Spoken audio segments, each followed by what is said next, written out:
আজ একটি অত্যন্ত গুরুত্বপূর্ণ টপিক নিয়ে আমি আলোচনা করব।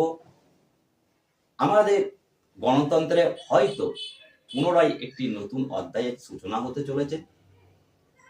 প্রধানমন্ত্রী Narendra Modi 1 September 2023 one nation one election বা এক দেশ এক ভোট করার জন্য একটি কমিটি গঠন করেছেন, যার দায়িত্ব দেওয়া আছে প্রাক্তন রাষ্ট্রপতি শ্রী রামনাথ কোবিন্দের উপর। এই কমিটিকে বলা হয়েছে যাতে করে এক দেশ এক ভোট ইমপ্লিমেন্ট করা যায় সেটি খতিয়ে দেখতে। প্রাথমিক পর্যায়ে লোকসভা এবং বিধানসভাকে এর আওতায় আনা হয়েছে এবং পরে ধীরে ধীরে পঞ্চায়েত পৌরসভাকেও এর আওতায় আনা হবে। ডিয়ার ভিউয়ার্স, আমাদের স্বাধীন ভারতের প্রথম ভোট হয়েছিল 1952 সালে এবং 1967 সাল পর্যন্ত একসঙ্গে সব ভোট হতো। কিন্তু 1967 সালের পর তৎকালীন প্রধানমন্ত্রী শ্রীমতী ইন্দিরা গান্ধী এই নিয়মটি ভঙ্গ করেছিলেন, কেননা তখন কিছু কিছু অঙ্গরাজ্যের বিধানসভাগুলি ভেঙে গিয়েছিল, যার জন্য তিনি এই নিয়মটি ত্যাগ করেছিলেন। দেখুন, এক দেশ এক ভোট এই নিয়ম যদি চালু হয় আমাদের দেশে, তবে এর কিছুটা সুফলও আছে এবং কুফলও কিছুটা আছে। তো আমি দুটি আলোচনা করব, সুবিধাও আলোচনা করব এবং অসুবিধাগুলিও আলোচনা করব। তো ডিয়ার ভিউয়ার্স, আপনাদের নিকট অনুরোধ যে আপনারা পুরো ভিডিওটি অত্যন্ত মনোসংযোগ সহকারে দেখবেন, তাহলে হয়তো ব্যাপারটা আপনাদের কাছে পরিষ্কার নাও হতে পারে।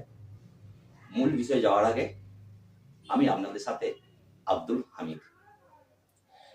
দেখুন, আমরা ভারতীয়রা প্রত্যক্ষভাবে 3 রকমের ভোট দিয়ে থাকি। লোকসভা ভোট, যার দ্বারা দিল্লির প্রধানমন্ত্রী নির্বাচিত হন। অঙ্গরাজ্যগুলির বিধানসভা ভোট, যার দ্বারা অঙ্গরাজ্যগুলির মুখ্যমন্ত্রী নির্বাচিত হন। এবং রুরাল বা গ্রাম অঞ্চলে পঞ্চায়েত ভোট এবং আরবান বা শহরতলিতে পৌরসভা, যার দ্বারা লোকাল প্রতিনিধিরা নির্বাচিত হন। তো এই ভোটগুলো আমাদের দেশে বিভিন্ন সময় হয়ে থাকে। কোনো এক সময় লোকসভা হয়, হয়তো তার 2 বছর পরে 8-10টা অঙ্গরাজ্যেতে বিধানসভা হয় এবং তার আরো পরে হয়তো পঞ্চায়েত কিংবা পৌরসভা ভোট অনুষ্ঠিত হয়।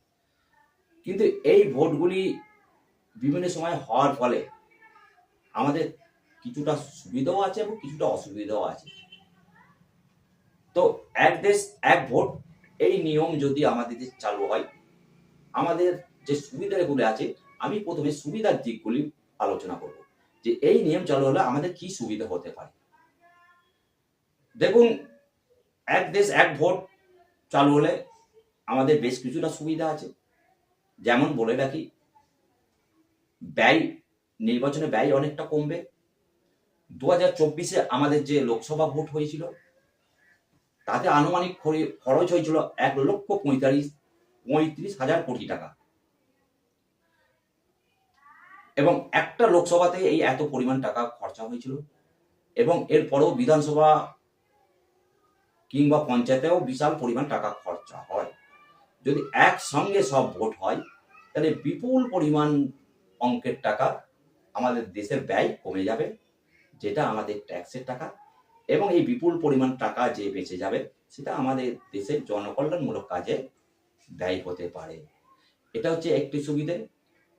আর একটি সুবিধা হচ্ছে কি, নির্বাচনের দিন ঘোষণা হওয়ার থেকে শুরু করে ফল বেরোনো পর্যন্ত মডেল কোড অফ কন্ডাক্ট চালু হয়, অর্থাৎ নির্বাচনী বিধি নিষেধ। তো এই যে 2-3 মাস মডেল কোড অফ কন্ডাক্ট চালু হয়, এই 2-3 মাসের মধ্যে কোনো সরকার কোনো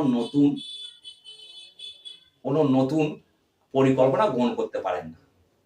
তাহলে এটা ধরুন একবারই যদি হয়, একবারই 2-3 মাস কোনো পরিকল্পনা গ্রহণ করতে পারলো না এবং যদি বারবারই হতে থাকে তাহলে এটা জনগণেরই প্রবলেম। তারপর আরেকটা আমি গুরুত্বপূর্ণ প্রবলেম বলে থাকি। দেখুন, যখন ভোট হয় তখন বিভিন্ন স্কুলের মাস্টারদের দরকার হয় ভোট পদ্ধতি করানোর জন্য, এবং স্কুল ও কলেজ ঘরগুলো দরকার হয় আধা সামরিক বাহিনী এবং পুলিশ থাকার জন্য। তাহলে এগুলো যদি বারবার হতে থাকে, সেক্ষেত্রে এই কটা দিন ছাত্রছাত্রীদের শিক্ষার ব্যাহত হয়, এবং যদি একসঙ্গে সব ভোট হয়, তাহলে ছাত্রছাত্রীদের এই কটা দিন শিক্ষা তারা সুফল পাবে। এই একটা পয়েন্ট গেল। দেখুন, আরো একটি উল্লেখযোগ্য সুবিধা হচ্ছে, আমাদের রাজ্যের অনেক পরিযায়ী শ্রমিক বিভিন্ন ভিন রাজ্যে কাজ করেন।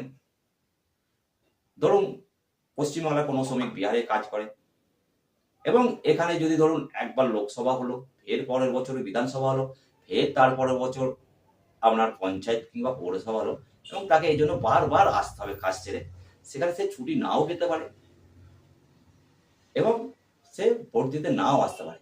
কিন্তু সব ভোট যদি একসঙ্গে হয়, তাহলে সেক্ষেত্রে এই অসুবিধাটা তার হবে না।